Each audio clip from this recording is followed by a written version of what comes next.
मित्रभेद पंचतंत्र के इस कहानी में दो गीदड़ होते हैं जिनका नाम कटक और दमनक है। वे जंगल के राजा शेर पिंगलक के आगे पीछे मंत्री पद के लालच में घूमते रहते हैं और योजना बनाते रहते हैं कि कैसे मंत्री पद प्राप्त किया जाए। यह कहानी इन्हीं दोनों पर आधारित है। मित्रभेद पंचतंत्र में आपका स्वागत है। आज की इस कहानी में हम जानेंगे कि अपने काम के सिवा जो दूसरे के बारे में सिर मारने जाता है वह खीला खींचने वाले बंदर की तरह मृत्यु पाता है। चलिए शुरू करते हैं। किसी नगर के पास एक बगिया के बीच एक बनिए ने देव मंदिर बनवाना आरंभ किया। वहाँ जो कारीगर थे वे भोजन के लिए दोपहर में शहर चले जाते थे। एक दिन एक ऐसा अवसर पड़ा कि पास में रहने वाला बंदरों का एक झुंड इधर उधर कूदता फांदता उस स्थान पर आ पहुंचा। वहाँ किसी शिल्पी ने आधा चीरा हुआ साल का लट्ठा छोड़ दिया था और उसके बीच में खैर का एक किला ठोक दिया था। बंदरों ने पैरों के सिरे से मंदिर के शिखर के ऊपर और लकड़ियों के ऊपर मनमाने तौर से कूदना आरंभ कर दिया। उनमें से एक बंदर जिसकी मृत्यु पास आ गई थी, खिलवाड़ से अधचीरे लट्ठे पर बैठकर हाथ से खीला खींचने का प्रयत्न करने लगा। उसी समय लट्ठे की फांस के बीच उसका पूंछ लटक रहा था। खीला अपने स्थान से खिसक गया और जो फिर नतीजा हुआ उसके बारे में तो मैंने तुमसे पहले ही कह दिया है। इसीलिए मैं कहता हूँ, दूसरे के काम में जो माथा मारने जाता है वह खीला खींचने वाले बंदर की तरह मृत्यु पाता है। सिंह के खाने से बचा हुआ आहार तो अपने पास रहता ही है, फिर इस खोद गिनोद से क्या मतलब। दमनक ने कहा, तो क्या तुम केवल भोजन मात्र की ही इच्छा रखते हो? यह ठीक नहीं। कहा भी है, बुद्धिमान पुरुष मित्रों पर उपकार करने के लिए अथवा दुश्मनों का अपकार करने के लिए राजश्रय चाहता है। केवल पेट तो कौन नहीं भरता, और भी जिसके जीने से बहुत से जीते हैं वही इस जगत में जीवित कहलाता है। बाकी तो क्या, पक्षी भी चोंच से अपना पेट नहीं भर लेते। विज्ञान, शौर्य, वैभव तथा आर्य गुणों के साथ प्रसिद्ध होकर मनुष्य अगर एक क्षण मात्र भी जीवित रहे तो उसे इस लोक में ज्ञानी पुरुष जीवित कहते हैं। यो तो कौआ भी बहुत दिनों तक जीता है और बलि खाता है। छोटी नदी भी जल्दी भर जाती है, मूसे की बिल भी जल्दी से भर जाती है तथा सत्पुरुष संतोषी भी थोड़ी सी वस्तु में प्रसन्न हो जाता है। और भी जो अपने वंश की चोटी में झंडे की तरह ऊपर नहीं चढ़ा रहता, माता का केवल यौवन हरण करने के लिए ऐसे मनुष्य के जन्म से क्या लाभ। और भी इस परिवर्तनशील संसार में कौन मरता नहीं और कौन पैदा नहीं होता, पर सच्चे अर्थ में जन्मा वही गिना जाता है जो अपने वंश में अधिक चमक पैदा करता है।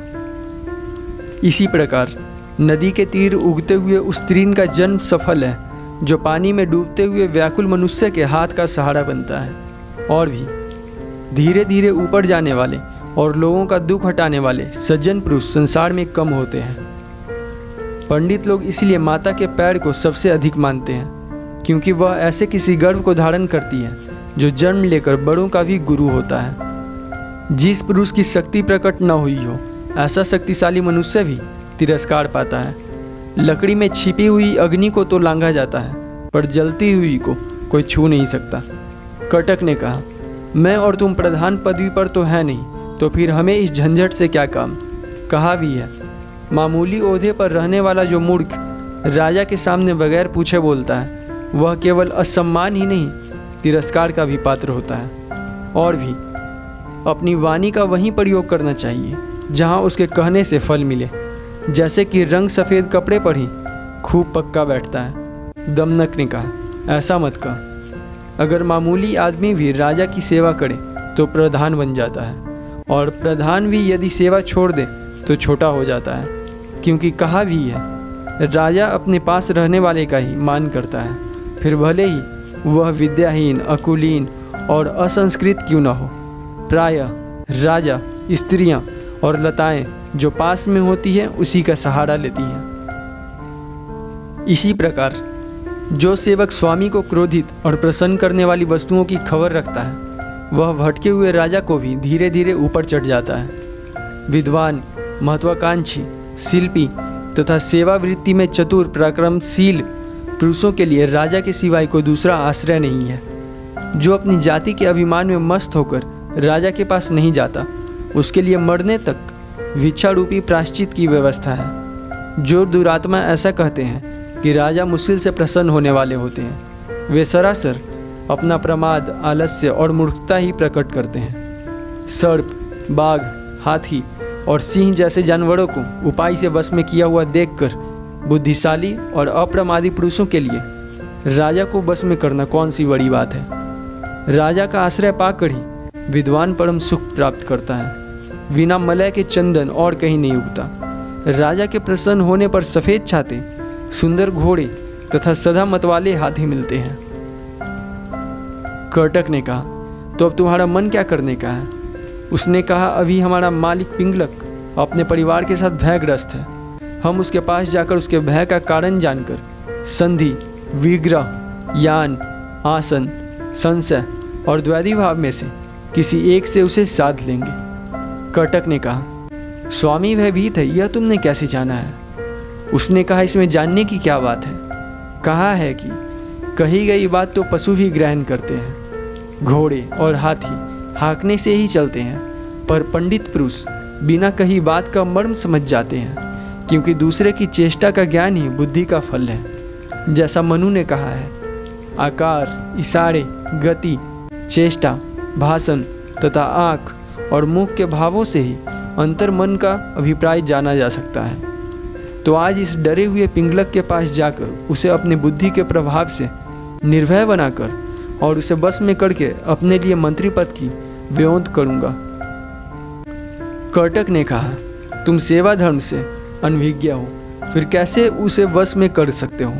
दमनक ने कहा, पांडव जिस समय विराट नगर में पहुँचे उस समय धौम्य मुनि ने उनसे सेवक का जो धर्म कहा वह सब मैं जानता हूँ। वह यह है, सोने के फूलों से भरी पृथ्वी को 3 लोग चुनते हैं, शूरवीर, विद्वान और सेवा का मर्म जानने वाले। जो सेवा स्वामी के हित की हो उसे ही जानबूझकर ग्रहण करना चाहिए और उसी द्वारा विद्वान मनुष्य को राजा का आश्रय ग्रहण करना चाहिए, दूसरे से नहीं।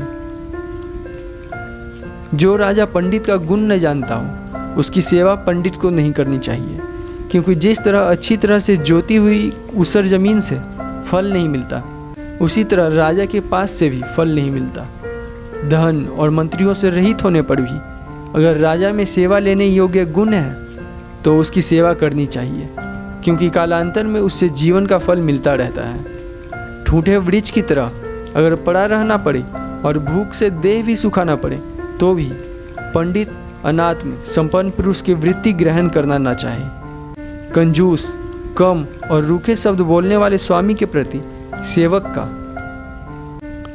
द्वेष होता है, पर वह अपने प्रति भी सेव्य और असेव्य भेद जानने पर द्वेष क्यों नहीं करता?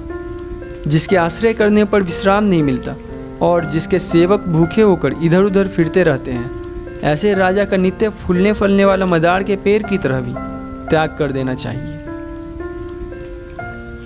राजमाता, देवी, राजकुमार, मुख्यमंत्री, पुरोहित और प्रतिहारी के प्रति राजा के ही तरह व्यवहार करना चाहिए।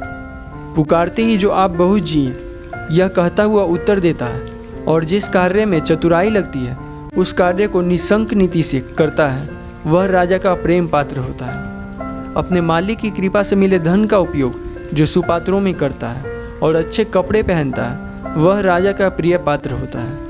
अंतःपुरवासियों और राज स्त्रियों के साथ जो गुप्त सलाह नहीं करता, वह राजा का प्रिय पात्र होता है। जुए को जो यमदूत के समान मानता है, मदिरा को भयंकर विष के समान और स्त्रियों को असुंदरी के समान मानता है, वह राजा का प्रिय पात्र होता है। जो लड़ाई के समय सदा राजा के आगे आगे रहता है और नगर में पीछे पीछे चलता है तथा रात्रि में महल के दरवाजे पर बैठा रहता है, वह राजा का प्रिय पात्र होता है।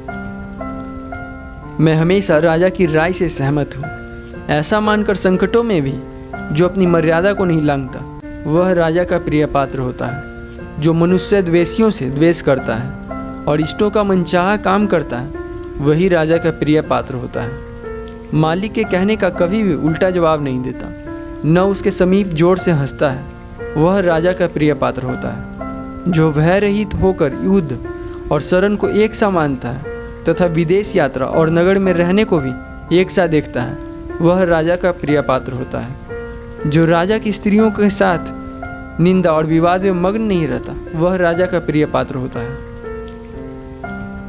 आज के लिए बस इतना ही। मिलते हैं इसी के अगले भाग में।